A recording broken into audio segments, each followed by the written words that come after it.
Bab 684. Bagaimanapun juga, Rafa baru saja tiba di sini. Dia belum mengetahui situasi sepenuhnya.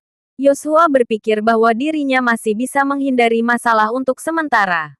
Lagi pula, urusan penyelundupan narkoba itu dijalankan oleh keluarga Kusuma. Jadi tidak banyak bukti yang tersisa, sehingga akan mudah untuk dia bisa lolos dari kecurigaan. Apa kamu percaya padaku, sahabat lamamu di medan perang? Atau percaya pada Adril ini? Tanya Yosua. Yosua memandang Rafa dengan tampang penuh penderitaan. Seolah-olah dia benar-benar menderita ketidakadilan. Harus diakui, akting Yosua tampak sangat luar biasa. Ini sampai-sampai membuat Rafa mulai merasa ragu. Namun, Adril hanya tersenyum mengejek sambil berkata, "Apakah kamu benar-benar bersalah atau enggak? Akan mudah diketahui. Aku punya obat di sini. Setelah kamu meminumnya, apapun yang ditanyakan padamu akan kamu jawab dengan jujur. Apa kamu berani mencobanya?" Setelah mengatakan ini, Adril mengambil sebuah pil dari ruang penyimpanan surgawi. Ketika Yosua melihat pil itu, wajahnya langsung berubah pucat. Dia pernah mendengar tentang obat semacam ini. Konon katanya, agen rahasia dari berbagai negara memiliki obat semacam ini.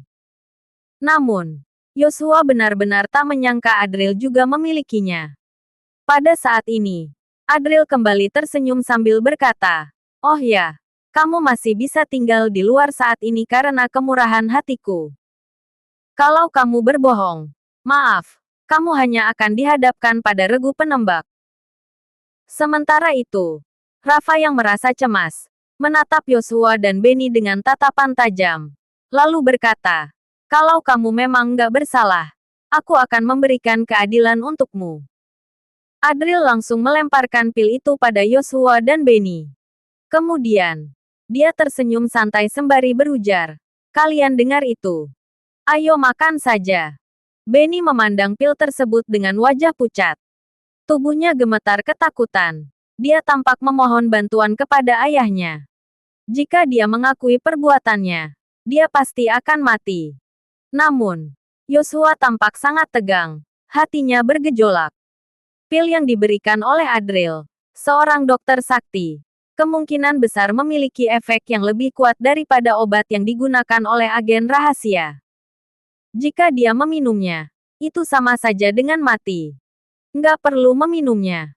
Tiba-tiba Rafa mengatakan ini. Yosua yang awalnya cemas kini tampak gembira. Dia berkata, "Kak Rafa, aku tahu kalau kamu percaya padaku. Aku bukan percaya padamu, tapi aku melihat kamu ragu. Kamu takut. Sama sekali nggak berani meminumnya," kata Rafa. Rafa langsung meraih kerah Yosua. Wajahnya dipenuhi rasa sakit serta kemarahan saat dia berujar, "Yosua, bagaimana kamu bisa tega mengkhianati rekan-rekan kita yang telah gugur di medan perang? Kamu ternyata benar-benar berani menyelundupkan narkoba. Aku bahkan ingin membunuhmu." Rafa sulit mempercayai bahwa sahabat lamanya ternyata terlibat dalam perdagangan narkoba. Namun, ketika Yosua ragu, tidak berani meminum pil itu, dia akhirnya mengerti segalanya. Kebenarannya sudah jelas di depan mata. "Kak Rafa, aku, dengarkan penjelasanku dulu," kata Yosua tergagap. Wajah Yosua tampak sangat pucat. Dia tidak berani menatap mata Rafa secara langsung. Brak! Rafa menendang Yosua hingga terjatuh ke tanah.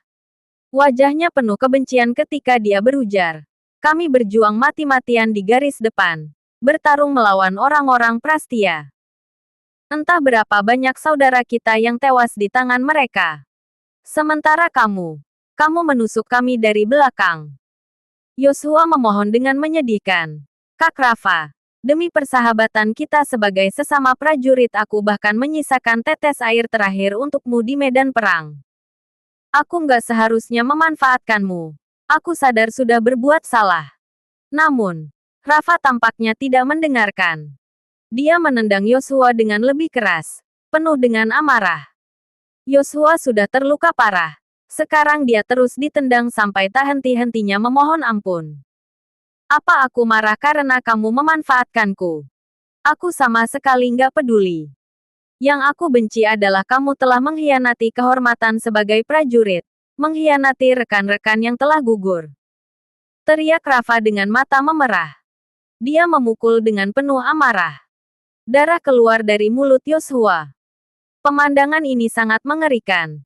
Sampai-sampai Alia dan Elisa tidak berani melihatnya. Sementara itu, Benny yang ketakutan jatuh terduduk di tanah dengan wajah pucat. Bahkan Adril juga mulai merasa khawatir. Jika Yoshua sampai mati, kesenangannya bermain dengan Alia akan berkurang separuh.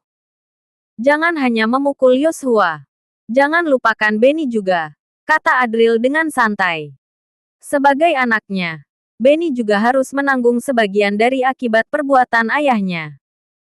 Benny yang sedang berusaha kabur dengan sembunyi-sembunyi, langsung terdiam saat mendengar Adril menyebut namanya. Wajahnya berubah pucat. Lalu dia mulai menangis sambil mengutuk. Adril, sialan kamu. Pada saat itu, Rafa telah melepaskan Yoshua yang kini tergeletak lemah seperti lumpur. Dengan wajah penuh dendam, dia menatap Benny dengan tinjunya yang berlumuran darah.